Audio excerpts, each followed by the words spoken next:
Mesdames et messieurs, bonsoir. Bienvenue sur notre antenne LBC. Dire que l'Afrique recèle beaucoup de zones de tension peut être qualifié de redondance et de pléonasme. Cependant, parmi ces zones de conflit en Afrique, il y a certains pays qui s'illustrent de façon particulièrement douloureuse. Au nombre de ces pays, au nombre de ces zones de conflit en Afrique, nous pouvons sans risque de nous tromper, citer la Guinée-Conakry, qui depuis les années 2008 connaît des soubresauts sociopolitiques. En effet, ce soir, LBC reçoit donc deux jeunes Guinéens pour discuter des troubles sociaux que traverse ce pays depuis plus de 3 ans. Nous avons à droite M. Diallo Mamadou Hadi, à qui nous disons bonsoir et bienvenue sur LBC. Bonsoir, monsieur Lamo. Nous avons à notre gauche M. Traoré Mohamed, jeune Guinéen, à qui également nous disons bonsoir et bienvenue sur LBC. Bonsoir, merci. Alors, chers invités, vous savez qu'actuellement, ou depuis quelques années maintenant, votre pays, la Guinée-Conakry, traverse des troubles sociopolitiques qui sont devenus récurrents et qui, effectivement, impactent très malheureusement sur la vie quotidienne des populations, des pauvres populations, pourrait-on dire. Alors, quel est votre sentiment sur ces troubles que la Guinée-Conakry traverse depuis 2008, M. Diallo? Merci, monsieur Labo, de m'avoir offert cette possibilité de m'exprimer sur la Guinée encore une fois. J'évoque ce cas avec un sentiment de regret, avec un sentiment de douleur, avec un sentiment d'amertume. Parce que je ne peux pas exprimer jusqu'à quel point je me sens frustré par rapport à la situation de la Guinée actuelle. La Guinée a 1000 raisons qui l'auraient empêché d'emprunter ce chemin.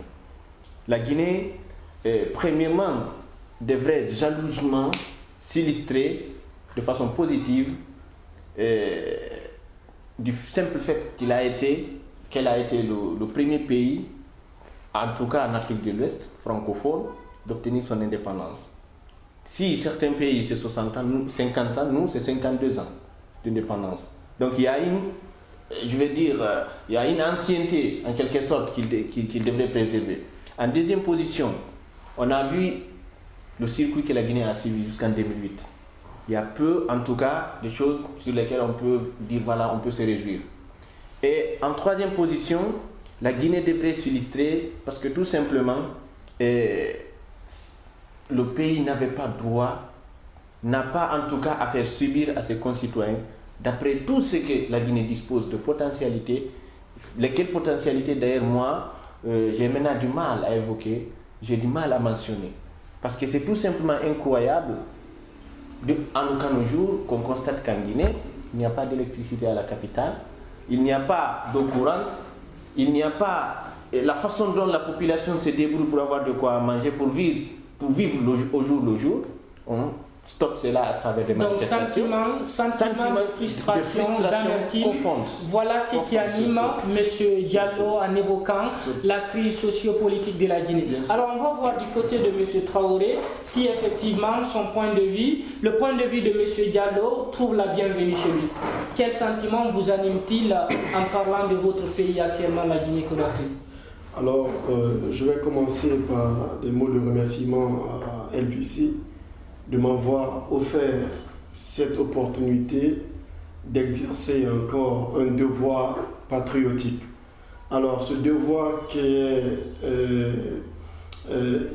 la prise de parole pour effectivement dénoncer les maux dont souffre sa population. Au fait, aujourd'hui, ce sentiment, il est partagé. Je crois qu'il doit être partagé par tout bon Guinéen. C'est un sentiment de frustration, c'est un sentiment même de honte. J'ai vraiment honte de voir mon pays à cet état de fait. Comme on le disait mon cher Diallo, donc la Guinée avait plus que 1000 raisons d'éviter cet état de fait. Malheureusement, ça n'est arrivé. Et aujourd'hui, il faut urgemment mettre des bouchées doubles pour arrêter ce fléau, je dirais ce fléau qui gangrène ma population très innocente. Alors c'est vraiment un sentiment de frustration et de honte. Alors, à regarder de près la situation de votre pays, la Guinée, on se rend compte tout de suite que ceux qui parlent au nom de ce pays, ceux qui sont en train de conduire ce pays vers le gouffre, vers le mur, comme vous le disiez dans l'un de nos précédents débats, sont d'une génération qu'on pourrait qualifier d'ancienne. Autrement dit, dans la classe politique guinéenne actuellement, parce que nous avons effectivement effectué des recherches sur le pays avant d'organiser ce débat, nous nous rendons compte quelque part que ce sont des personnes âgées qui dirigent le pays, qui dirigent également aussi l'opposition, qui, semble-t-il, a beaucoup d'adhérents aussi dans le pays. Nous ne voyons pas en effet la jeunesse de ces pays au devant de la scène pour, comme vous êtes en train de le faire actuellement, dénoncer les mots ou prendre ses responsabilités, pourrait-on dire. Pour quelle raison, selon vous, M. Diallo? D'abord, je tiens à dire que parfois, le fait de gérer un pays, le fait d'avoir la responsabilité d'un pays, ne dépend pas qu'on soit jeune ou vieux. Quel que soit l'âge qu'on a, lorsqu'on est appelé à exercer une responsabilité, lorsqu'on répond de la responsabilité d'un certain nombre de personnes, de 11 millions d'habitants, on est appelé quand même à calculer, à savoir que la vie humaine, c'est quelque chose de sacré. Donc là, à ce niveau, moi je pense que même si la jeunesse doit faire quelque chose, et j'en suis conscient qu'à travers vous, à travers ces initiatives comme ça, la jeunesse parviendra à pouvoir proposer quelque chose. Si tout de suite vous prenez au niveau du parti au pouvoir ou bien dans l'opposition, ils vous disent ouais, il y a telle personne ou telle personne, ce sont des jeunes. Ce n'est pas ce qu'on veut. Même s'il y a des jeunes un peu partout, qu'est-ce que vous faites pour éviter, c'est-à-dire le bain de sang? Parce que moi je regrette, on se disait peut-être en 2008, en 2009, il y a eu le massacre que vous connaissez tous, le bilan. Et par la suite, après la démocratie, parce que moi, j'avais en tout cas l'espoir qu'en 2010, après 2010 en tout cas, que la Guinée allait commencer. C'est là où il y a beaucoup plus de regrets. C'est parce qu'on n'a pas encore accepté de commencer. Malgré le retard de 52 ans qu'on a acquis, on n'a pas accepté de commencer, d'attaquer en tout cas les questions essentielles. Sinon, comment est-ce que vous pouvez comprendre qu'une simple question technique portant sur les élections législatives ne parvienne pas à trouver une solution pendant 2 ans et demi? Alors que vous l'avez mentionné, ce sont des vieux. Et pourtant, en Afrique, nous savons que si un problème se pose, on vient voir les sages à leur déjà proposer une solution. Donc il faudrait que ces personnes-là chassent, que ce pays ne leur appartient pas exclusivement. Donc ils sont là en tant que personnes qui sont en train de rendre service à la nation et savoir aussi, ils ne doivent pas porter atteinte à l'avenir de cette jeunesse, à ceux-là, aux générations. Je lance un appel à l'égard de ces personnes, de ceux-là qui ont la responsabilité de diriger ce pays, que ce soit de la mouvance ou bien de l'opposition, qu'ils soient un peu généreux. Qu'est-ce que je veux dire par là? Généreux dans le sens où il faut construire l'avenir pour les autres. Il faut arrêter de penser à soi seul. Il faut penser à ceux-là qui viendront après. Donc c'est ce message. Donc M. Diallo estime que la génération, la classe dirigeante de votre pays, la Guinée aujourd'hui, pense beaucoup plus à elle qu'à l'avenir de la jeunesse, parce que comme vous le savez, il faut le mentionner, au niveau de LBC, nous privilégions beaucoup les jeunes, c'est pourquoi justement autour de cette table, nous avons en face de nous 2 jeunes de la Guinée-Conakry. Alors, partagez-vous cet avis selon lequel la génération, la classe dirigeante de votre pays actuellement pense beaucoup plus à elle qu'à l'avenir de sa jeunesse? Je pense que l'observation nous donnera un résultat palpable. La réponse peut être oui. Elle peut être oui, même si peut-être penser à soi ne soit pas égoïste dans ce terme. Peut-être que chacun pense que la solution ne peut impérativement venir que de lui. C'est en cela le problème. C'est lorsqu'on n'a plus confiance à l'autre, à notre interlocuteur ou à notre adversaire, et qu'on pense qu'on est le seul à pouvoir mener ou à sortir le pays de l'obscurité, c'est en cela se créent tous ces problèmes. Et lorsqu'on verra par exemple que nous pouvons accorder nos forces, nous unir pour bâtir une même nation, à ce niveau, la paix va résider. Mais on essaie déjà de s'entre-tirer. Chacun pense qu'il peut être, qu'il est au fait le Messie. Donc on ne peut pas avoir plusieurs Messies. Alors, dans ce cadre-là, obligatoirement, il y aura des divisions. Mais moi, je vais dire une chose à propos. C'est que le peuple de Guinée, pour dire, nous sommes tous victimes et coupables à la fois. Nous sommes victimes par notre silence. Nous voyons, nous observons les choses. On laisse toutes les questions. Nous sommes victimes de notre silence. Effectivement. Nous sommes victimes de notre silence. Et puisque nous sommes victimes de notre propre silence, nous sommes coupables. Nous sommes coupables donc de tous ces maux. Le peuple de Guinée lui-même coupable de tous ces maux. Je crois que le peuple doit se mettre déjà derrière toutes les considérations divisionnistes et se regrouper et pouvoir dire non, que ce soit à ces gouvernants qui sont vraiment obstinés dans leur position, mais à cette opposition qui est vraiment radicale dans sa position. C'est qu'il faut que la société civile, elle, se lève sans idée, sans parti politique, pouvoir dénoncer les maux, c'est-à-dire cette prise en otage de la Guinée par les politiques. C'est ce qui doit cesser en fait. Alors, nous l'avons compris d'après M. Traoré, effectivement, la carte de la classe politique guinéenne actuellement, c'est d'un côté des obstinés et de l'autre côté des radicaux. Toutes choses qui sont naturellement dangereuses pour un pays. Alors aujourd'hui, nous nous sommes rendus compte que la crise est d'une acuité épouvantable en Guinée, parce que nous avons enregistré tout récemment beaucoup de morts, de pertes en vies humaines, nous enregistrons tous les jours. Alors, nous nous sommes rendus compte que la pomme de discorde, la véritable pomme de discorde, c'est l'organisation d'élections législatives. Pensez-vous, M. Diallo, que cela aurait dû causer un problème en Guinée? Voilà, je viens de le dire tout à l'heure, c'est-à-dire moi, c'est à ce niveau même où je n'arrive pas, je vois, c'est de l'absurdité à mon avis. Il n'y a pas une quelconque fonction qui nécessite le sacrifice des vies humaines. Ça, c'est-à-dire c'est quelque chose qu'il faudrait qu'on chasse. Est-ce que vous voyez? Et il y a ces pays dans ce monde où des élections peuvent passer des campagnes pendant des mois et qu'une personne ne meurt que peut-être à travers un accident. Mais chez nous, il faudrait tuer avant d'accéder au pouvoir. Il faudrait tuer pour se maintenir. Voyez-vous? Parce que là, moi, ce qui me choque dans tout ça, c'est le fait qu'on se rejette les responsabilités lorsqu'il y a mort d'homme. Parce que vous savez, lorsque vous perdez quelque chose, c'est possible d'aller au marché et de rechercher cela. Mais lorsque vous tuez une personne et que par la suite, il dit voilà, c'est toi qui l'as tué, l'autre dit non, c'est vous. Donc, on se rejette comme si c'était un objet qui est perdu. Donc ça, moi, personnellement, ça me choque. D'autant plus que je sais, la plupart des gens qui perdent leur vie, c'est des personnes qui, le plus souvent, ont la responsabilité d'une famille, ont la responsabilité de nourrir un certain nombre de personnes. Et d'ailleurs, l'État devrait faire attention par rapport à cela. Parce que l'État est là en tant que créateur d'emplois, en tant que protecteur d'abord de la vie humaine. Donc il faudrait que ces personnes-là chassent que la vie de l'homme est au centre doit être au centre de toute préoccupation. Et par la suite, moi je pense, cette question électorale, elle est simple. J'ai eu à discuter avec des personnes en disant qu'ils m'ont dit qu'elle n'est pas simple. Certes, on sait qu'il y a des considérations politiques.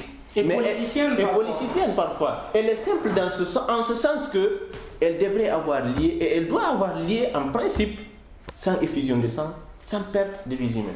Donc ça, il faudrait qu'il chasse qu'on en a marre en tout cas de voir les enfants mourir, de voir des gens disparaître comme ça, dans des conditions parfois alarmantes, voyez-vous. Et par la suite, on demande, il y a mort à balles réelles, on dit non, nous on a utilisé que gaz lacrymogène. Tandis que lorsque vous faites l'autopsie, il y a les balles qui sortent et tout ça. Donc moi je lance on se rejette les responsabilités. On se rejette les responsabilités. Et tandis que ce sont des personnes, ce sont des vies humaines. Donc il faudrait qu'ils acceptent de savoir et qu'ils chassent que la jeunesse en tout cas en a marre. Parce que c'est pour cela moi j'ai toujours suggéré à ceux que la jeunesse ait un regard de repli par rapport à cette situation.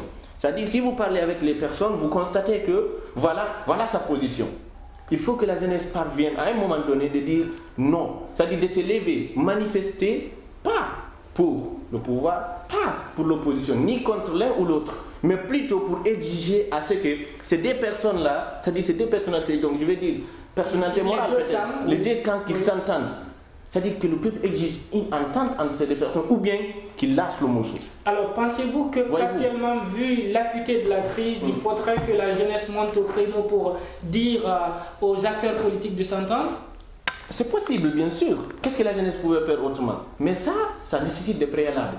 Parce qu'actuellement, vous savez, le plus difficile, c'est le fait que, même au sein de la jeunesse, l'instrumentalisation est telle que il y a du mal à pouvoir donner le même avis. Si tout de suite vous prenez, parce que la réalité fait comme ça, peut-être un jeune de Bambeto, vous prenez un jeune de Dixim peut-être, ils ne s'entendent même pas. Ils ne s'accordent pas, même pas leurs mots. Maintenant, comment est-ce que ces personnes-là parviendront à dire le même mot contre les gens, comme l'a dit le monsieur Traoré, qui ont pris en otage ce pays?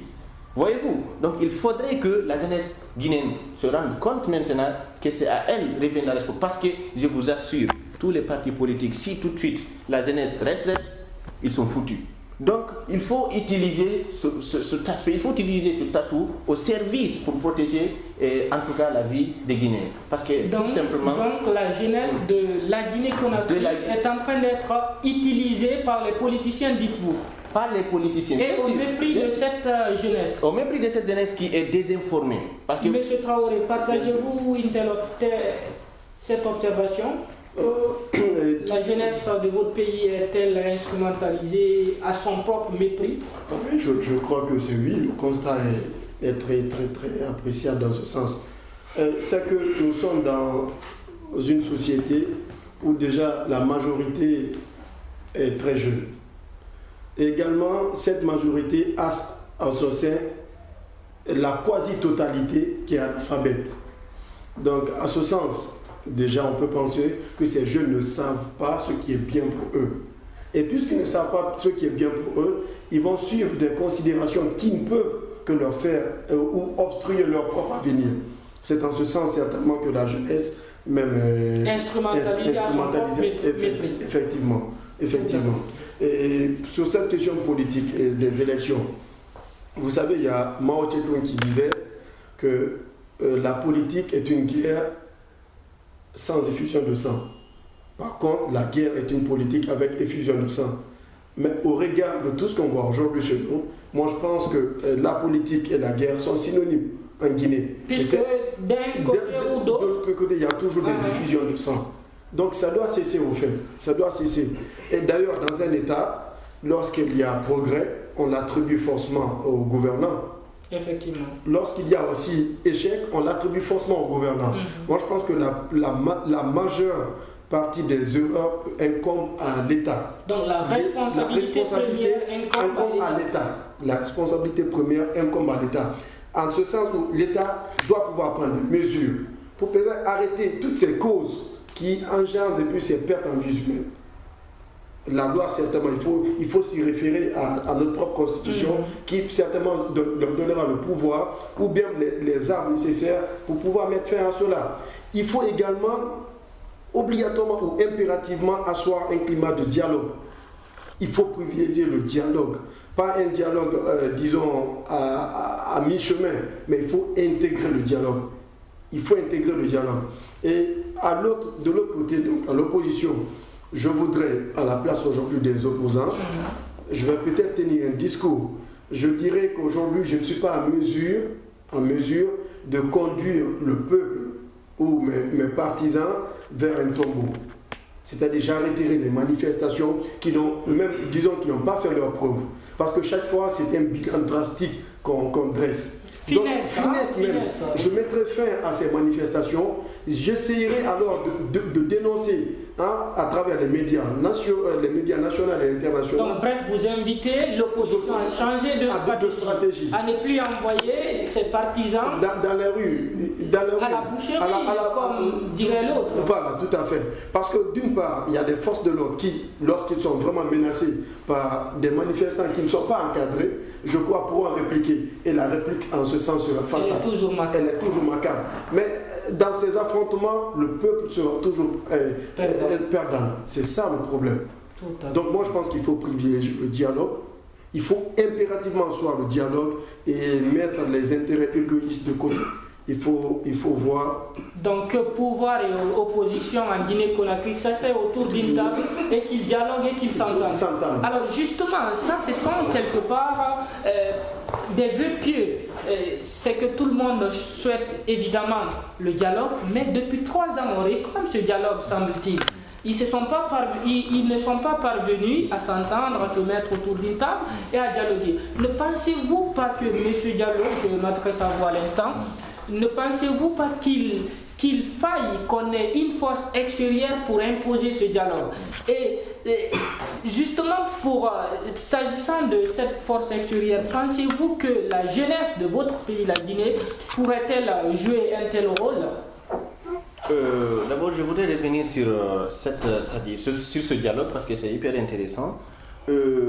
Quitte peut-être d'être qualifié de partisan de l'opposition, je pense que un décret, parce que c'est ce qui a un peu alarmé la situation ces derniers temps, un décret a été pris à la veille de l'ouverture d'un dialogue. Quelque part, je me dis, il y a un manque de bonne volonté. Et vous voyez, donc si, bon, peut-être les réclamations, c'est mon avis d'ailleurs, toutes les réclamations de l'opposition sont négociables, voyez-vous. Et de l'autre côté de la mouvance, toutes les conditions sont négociables. Pourquoi ne pas s'asseoir et prendre des mesures pour s'entendre?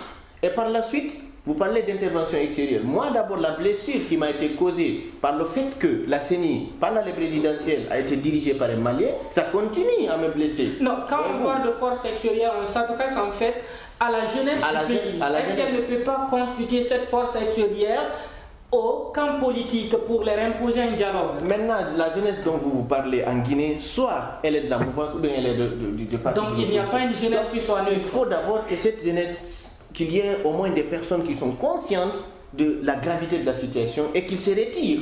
Par la suite, lorsqu'ils parviennent à se retirer et regarder avec un certain repli la situation, en ce moment ils pourront. Mais moi je pense qu'à l'immédiat, les deux acteurs peuvent résoudre ce problème si seulement il y a la volonté, si seulement ils parviennent à comprendre que ces élections ne sont pas une fin en soi. Ces élections n'est qu'une étape pour aller de l'avant. Parce qu'aujourd'hui, il y a certaines personnes qui minimisent les élections législatives. C'est hyper intéressant du fait que les investisseurs, ils ont besoin de garanties. S'il n'y a pas de garantie législative, s'il n'y a pas de garantie de contre-pouvoir, s'il n'y a pas de stabilité, pensez-vous qu'il y aura des investisseurs? Pensez-vous que ce pays aura de création de richesses? Donc il faudrait qu'ils parviennent à comprendre que l'enjeu de ces législatives dépasse leur intérêt personnel. Il faudrait qu'ils y mettent un terme. Alors, nous allons donner le dernier mot à M. Traoré.